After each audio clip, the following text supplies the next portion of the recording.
Yo, this is Primat Rhyme for Primat City TV. I'm chilling here with man DJ Shortkut.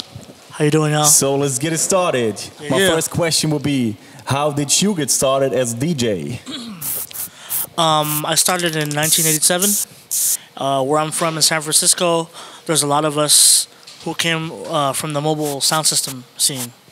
So, me, myself, Qbert, Mixmaster Mike, we all were part of different DJ mobile sound systems. And maybe around early 90s, it kind of died down. So we were the only ones who kind of just kept doing it.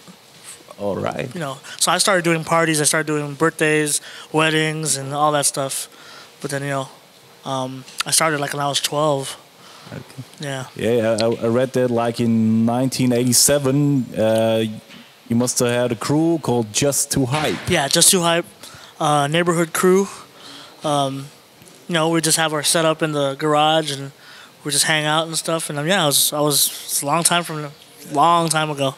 So you started just like rock bands. It's a garage band, but with like other tools. Basically, it's just garage band style, like just kicking back and hanging out with your friends, and everyone just takes turns practicing on turntables. Myself, I never really thought I'd make a career out of it, but I'm thankful I've been able to. Yeah. All right. So then it came to the glorious Invisible Scratch Pickles that featured like DJ Qbert, Mixmaster Mike, DJ Apollo, DJ Dis, DJ Flair, Yaga Frog, D-Stars, A-Trak, and of course you. I read on Wikipedia that like DMC had asked you to stop taking part in their competitions because you was like burning all other crews. I don't know about that. I mean, the media really hypes it up so much. That's more Qbert and Mixmaster Mike. They were the world champions along with Apollo. I don't know exactly what happened that year that they were maybe supposed to defend, but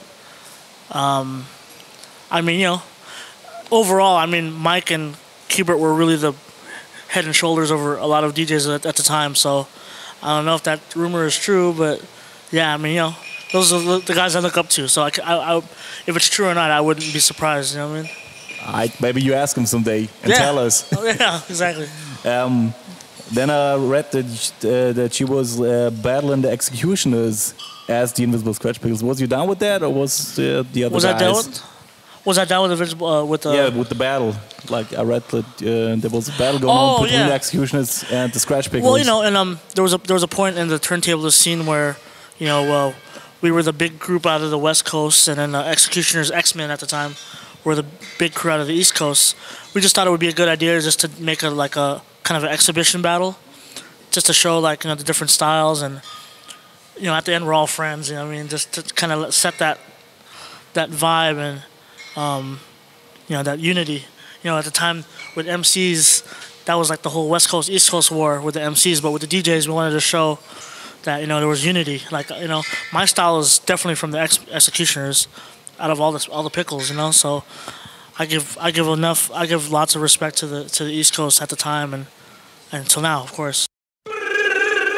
Stick up.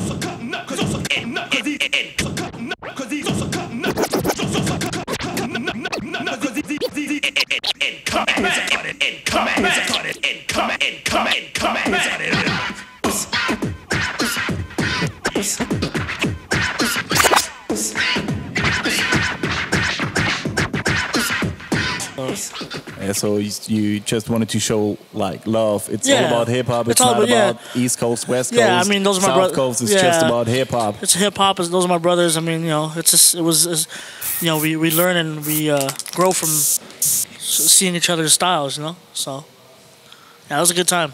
Same as in rapping and in life, each one teach one. Yeah, exactly. Each one teach one. So, Invisible Scratch Pickles were not the only crew you was in. So now we come to the Beat Junkies. featuring J-Rocc, Curse, Rapmatic, Melody, ICI, Symphony, and what? The E-Styles, Red J, Havoc, Tommy Gun, and DJ Babu. Yes, sir. You've done a lot of cool stuff and many tracks with other cats like Jurassic 5, The Visionaries, The Liquid Chunkies, Cypress Hill, Dilated Peoples, and Peanut Butter Wolf. What's the difference in the production process when working with a DJ only or with like rappers being involved? I mean, with rappers being involved, it's a whole different. It's not super different, you know. You're like kind of the maestro. You're kind of like the band leader, like how Jam Master Jay. He would set the show for Run DMC. Same thing with Babu and like Dilated Peoples. He would be pretty much the Jam Master Jay. He would just set the show and program the show the way it's supposed to be. As far as beat junkies, I was actually a beat junkie before I was a scratch pickle. Ah, okay, I didn't know that. Yeah. All right. I mean, I was part of the Beat Junkies in '93, and then, but I, you know, the Beat Junkies are really. I'm the only one from the Bay Area in San Francisco. Everyone else is from LA, well, except for me and D Styles. And when we went to, but I, you know, since I live in the Bay Area with Qbert and Mike, we decided to form our own group. So I wasn't doing stuff with the Pickles till '95. Yeah, right. Yeah, so. Yeah, but you know, I got love for both crews. I mean, I learned a lot off everybody, all my crewmates. Yeah. All right. Another question: how important are lyrics for you as a DJ? Lyrics? Yes. Oh, I mean, lyrics are always definitely important. I mean, you know, depends what the vibe is. Whoever I'm, you know, if there's a crowd that really pays attention to lyrics, then I want to play something conscious or something that, you know, kind of appeals to the crowd.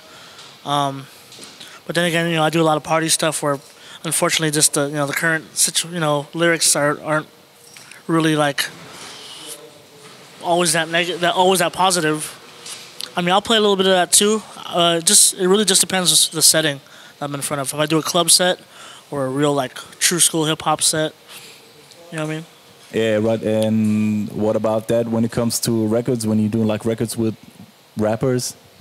Oh yeah, I mean, you know, the only MC I really worked with was Ras Kass. That was back in the days, and you know, I mean, at the time he was really lyrically conscious and skilled at the same time. So, you know, it's dope. I mean, it's inspiring also. You know what I mean? If you work with a dope MC who's really lyrically gifted, then you want to meet that with the skills as a DJ, you know? Yeah, like you want to find the right samples, like to scratch in like chorus parts, or get in between what he's saying, like get on the point. You're feeding off each other's energy, you know? So. We're on a mission.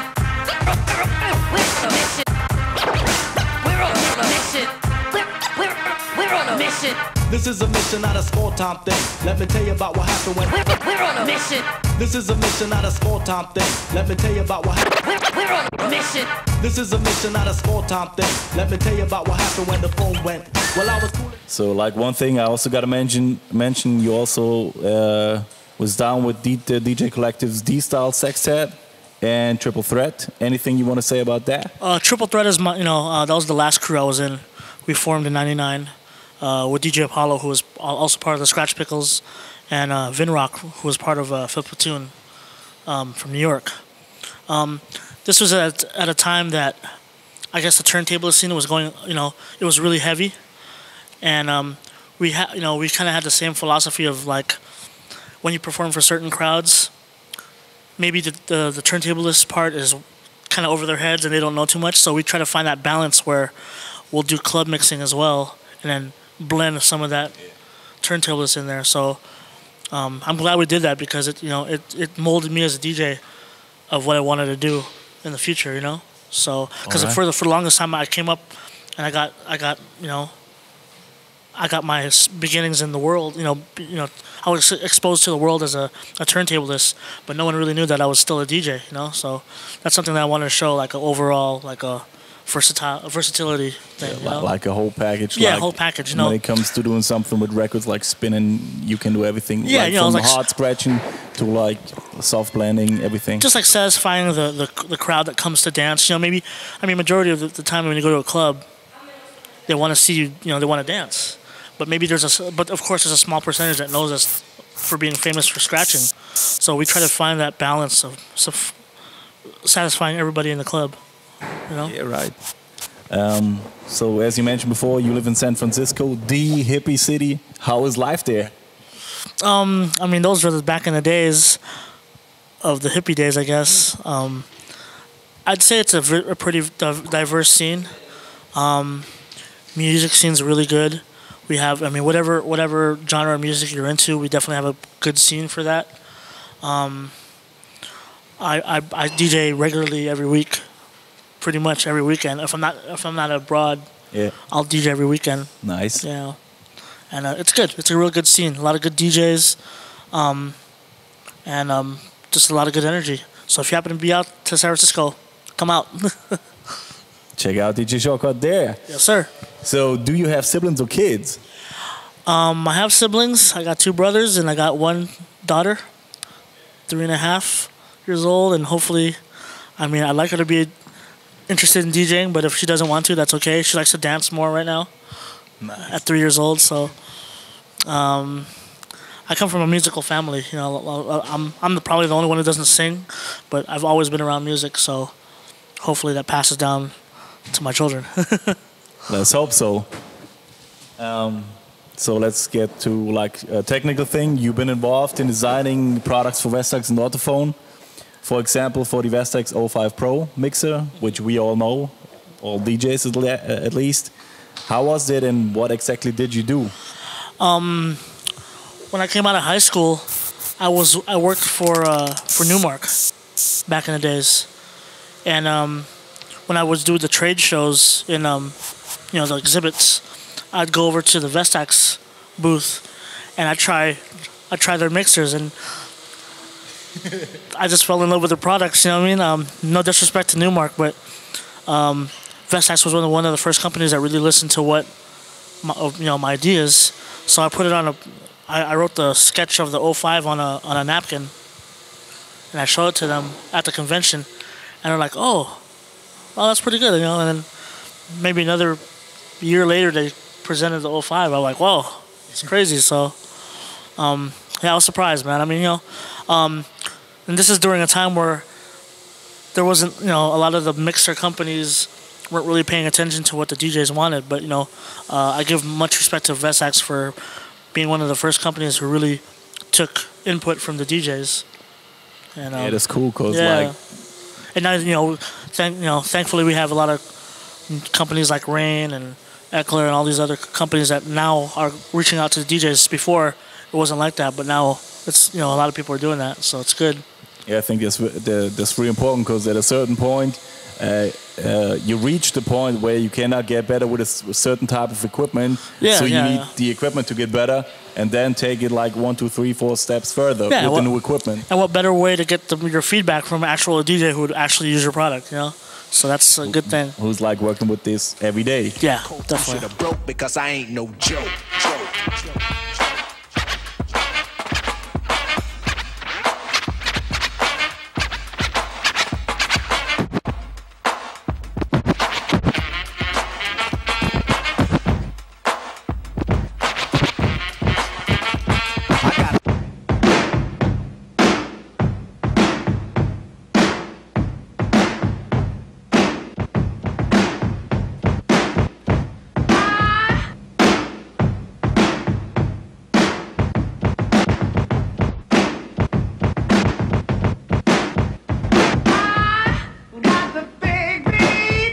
You've been part of the documentaries Battle Sounds and Scratch. I've seen Scratch at the cinema and I loved it. Please tell us some about the whole production and what's been going on at that time. I think it was a real exciting time for DJing. If you pay attention to Scratch and with me, I wasn't even part of that movie really. They never interviewed me. They didn't do anything to interview. I don't want to go into specifics as far as how that went down, but I think it was a good documentary. I think it was good that they covered a lot of things. I'm glad they covered Qbert and Mike. I thought there was a bunch of stuff they left out. Notably the Philadelphia scene, which was very important, that they did not cover. Jazzy Jeff, Cash Money, DJ Miz, and they kind of left that out. But, you know, I mean, it's cool. I thought it was a great documentary. I was just glad to get a little bit of a cameo in it. You know, they showed the Pickles' last performance on there, which was pretty cool. But yeah, that was pretty good exposure. And what about battle sounds?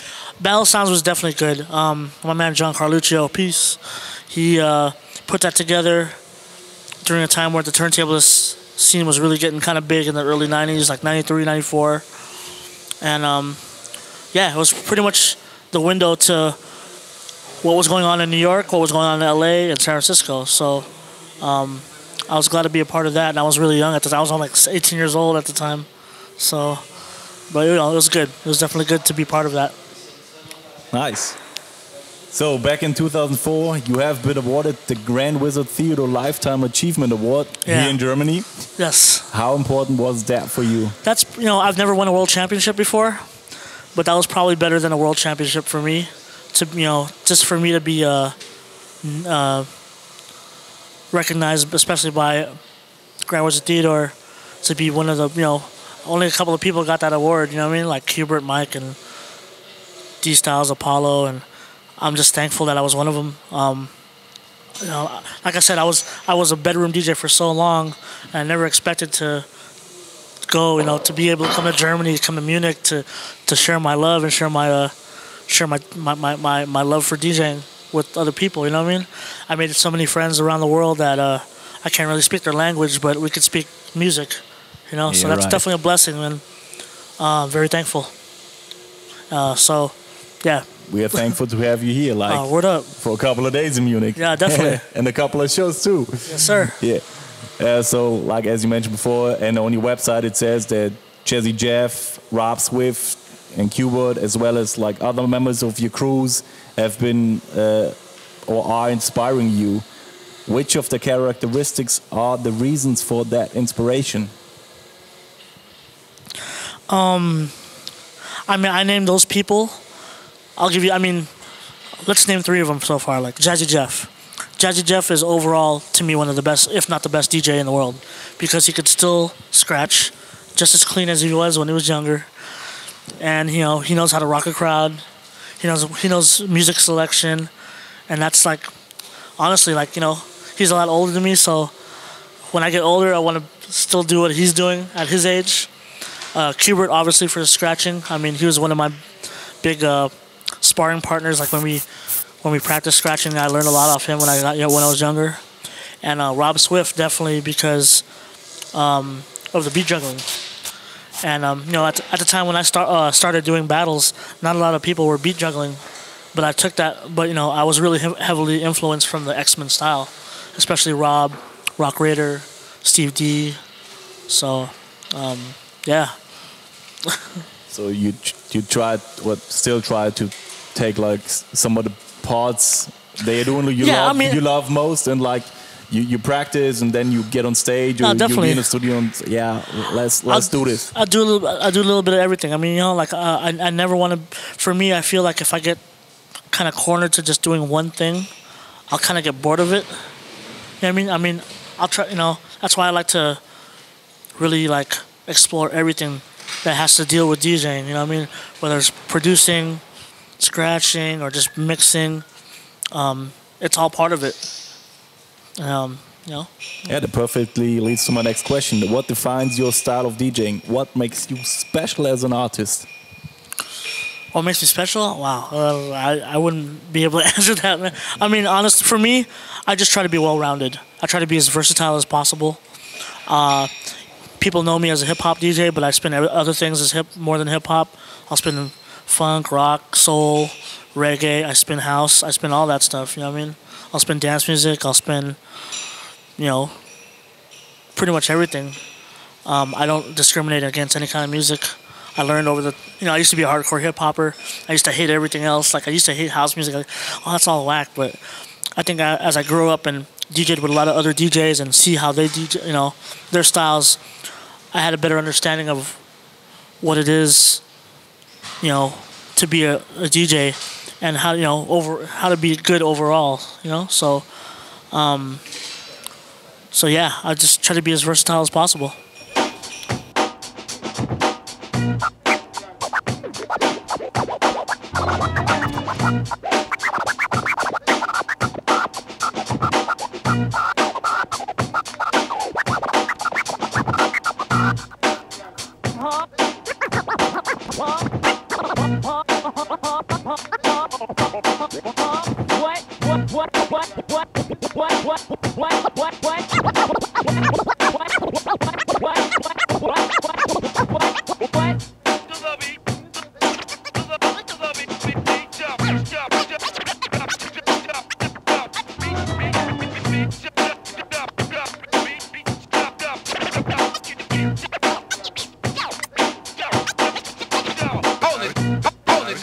the grass gets definitely greener later on when you get older, man. You know what I mean? Like, I used to be a hardcore hip hopper, but you know, I mean, I'll always have the love for hip hop. But let's not forget, hip hop came from other music too. You know what I mean? Jazz, for example. Big time, jazz, funk. I mean, for rapping, reggae, dancehall. That was the first one before that came out. You know what I mean? Made a reggae record. Oh yeah, as definitely. We see back there. Yeah, man. Definitely. Yeah, cool. What do you think about the big changes the digital DJ systems brought from the beginning to things like Serato with Ableton Bridge or the Vestax VCR controller? I definitely embrace the digital age. I miss vinyl. I'll say it.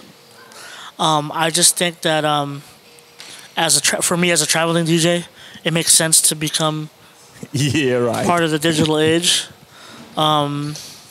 One thing I am kind of weary a little bit is a lot of people who I encourage everyone to be a DJ, but it's just kind of discouraging when I see like certain, I hate to say it, but when I see some celebrities or actors or singers or rappers, I mean no disrespect, but like we've been putting it, I wouldn't just stop my DJing and then start acting right away. You know what I mean? Like I know that takes a lot of hard work and practice and going to school for it, maybe. So you mean they just get on stage and they never practice, like?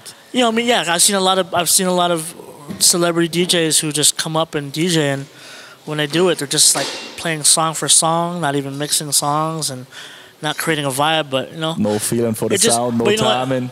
Yeah, but that's just part of it, though. That's like, it makes it possible. So it's like, the digital DJing is kind of a gift and a curse at the same time. It's good that anyone has access now to be able to DJ. But ask the computer, what's the tempo of that song, and not even playing with the pitch control. Right. I mean, now it's like, it's just, I don't know. I mean, like I said, I came up the hard way where I didn't have a video to learn DJing. I had to watch the other guy or listen to a song to kind of understand what's going on, So, yeah. So let's get a bit deeper. What do you think about systems like controllers or CD players that don't even use timecode records? Because I like to feel a record under my fingers and not use like. I mean, like I said, I won't discriminate. I mean, I'll be honest. When CDJs first came out, I used it. I didn't use it totally, but I used it for songs that weren't on vinyl, and I thought it was a good media to be able to play stuff. Maybe like that was a time where if you made a beat or did something or you didn't have anything on vinyl, but you wanted to play it right away and mix it right away. CDJs were definitely a good tool. But now that the whole digital thing's out and you can still spin with records, I would stick only with that now, just because that's just my preference. That's how I learned, Yeah, apples and oranges. I don't discriminate against DJs who use CDJs, but preferably I like vinyl always. I dig that. So then video DJing came into play. How was it for you as you started working with the new possibility to give the audience more on the visual side? I mean, you know what? Honestly, it kind of brought me another world of DJing where it kind of got me interested again, because it's like I used to dig for I still dig for records, and you're happy when you find a record, but now I'm digging another way where I'm looking for the clean version of a video. You know what I mean? And especially old videos. Like nowadays, like since hip hop is the definition of hip hop is definitely different for the younger generation. With video, stuff like Gangstar and all the old artists and Tribe Called Quest and that stuff.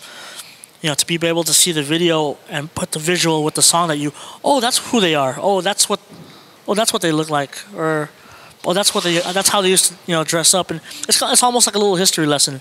You know what I mean? Okay. And it just adds a little kind of spice to the DJ set. At the same time, to be able to manipulate the visual the same way that you do with a record, that sold me. So when Scratch Live announced that they're going to have a video plugin, like a year before that, I just started collecting videos until it finally came. And so I've been doing it for like 4 years. 4 years. Nice. So who would have thought that? We would ever be able to stretch video in real time. In real time, yeah. I mean, it's a plus. I mean, it's just, the only hard part about it is just getting the videos, you know what I mean? So the question will be, Should we start like digitalizing all the old VHS or NTSC videos? Yo, that's what that's the majority of my collection. I recorded UMTV raps. I collected all the compilation videos on VHS, and when I found out that they were gonna do it, then I converted all my VHS to DVD. And big up, yeah, big man. up. So, have you ever thought of becoming an MC? Never. I could not rap to save my life. For me, just talking on the mic at a club and DJing at the same time, that's been a new thing for me as well. So, let alone rapping or MCing, I probably couldn't do it. But I respect it. That's really hard to do, man. That's really a gift that MCs have, to be able to just rhyme and think of things that, just that lyrical content. It's dope. Yeah, but it's cool because it's good for a person to see where are my skills. Yeah, definitely. Can I be an MC? Can I be a DJ? Can I be a drummer?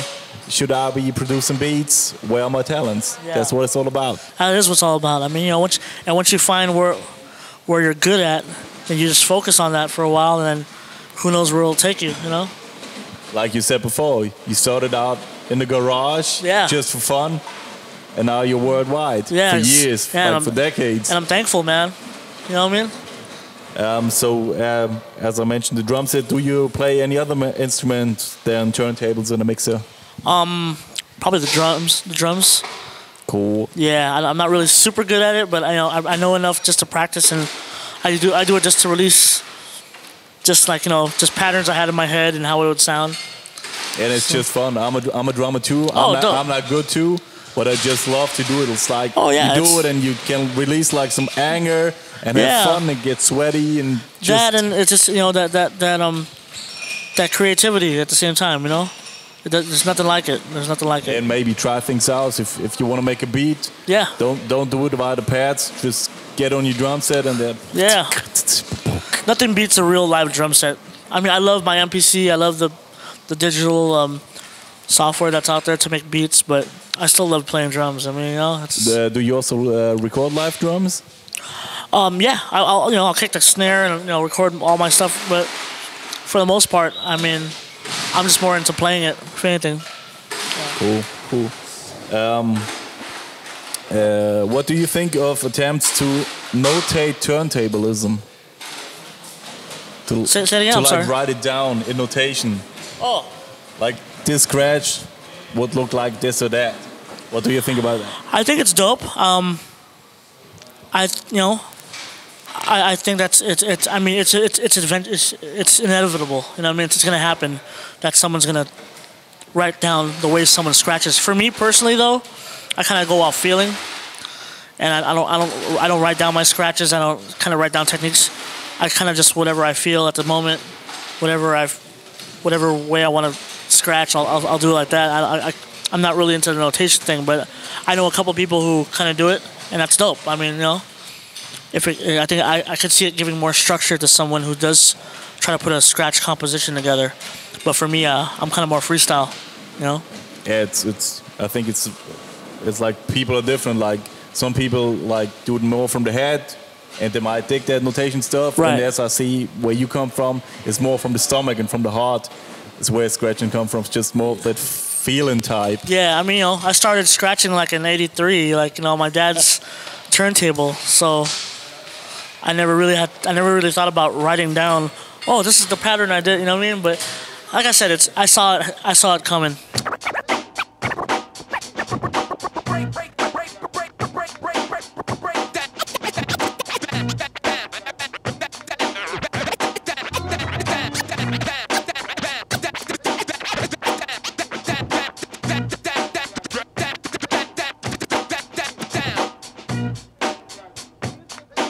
Which artist, no matter if dead or alive, would you want to make music with the most?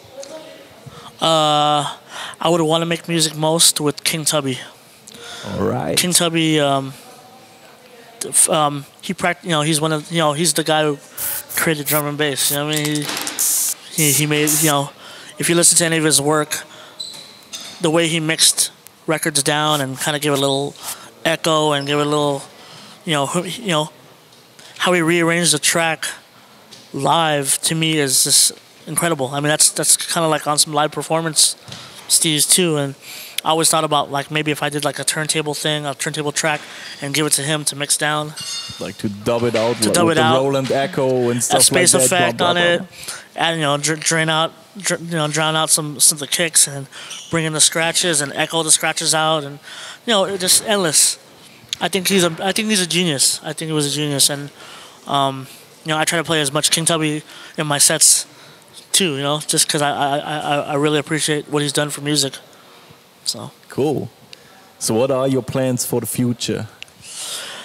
plans for the future, definitely getting more into production, get my beats out. I'm learning from. I've never really been confident in my beats enough because I'm such in awe of a lot of producers and like, wow, how can I make something as dope as that? You know what I mean? But I'm learning a little bit more now, and with traveling, I get to kind of have time to make beats on my own now.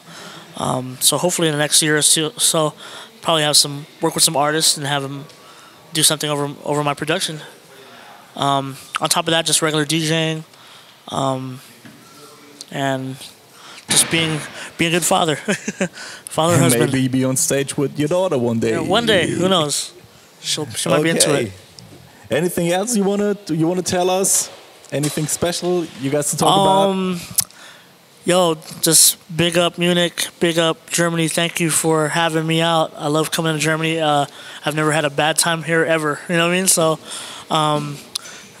good looking out and respect for supporting the Beat Junkies, Scratch Pickles, Triple Threat. Hopefully I get to come out here soon. And if you're on Facebook, I'm on Facebook, Shortkut with a K. And check out DJShortkut.com. Better do that. Yes, sir. So that was Primat City TV here at Crux Club in Munich with the one and only DJ Shortkut. Yes, sir. Yo, what up? This is Shortkut, Beat Junkies Sound, original Invisible Scratch Pickles from California. You're checking out Primat City TV. What up?